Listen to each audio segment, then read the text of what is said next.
حدیث پاک سنیں گے آپ کی طبیعت بڑی ٹھنڈی ہوگی۔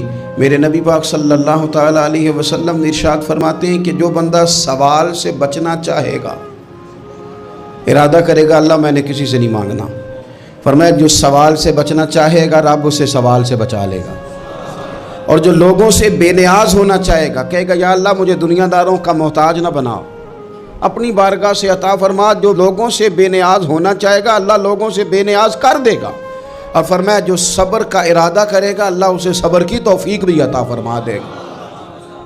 ارادہ تو کرے، پروگرام تو بنائے، توفیق تو اللہ دے گا۔ جو صبر کا ارادہ کرے گا اللہ صبر کی توفیق بھی عطا کر دے گا۔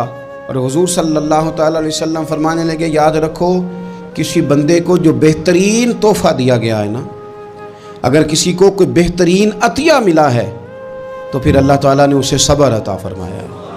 یہ بہترین تحفہ ہے، اس سے زندگی سنور جاتی ہے، اس سے انسان باوقار اور مطمئن ہو جاتا ہے۔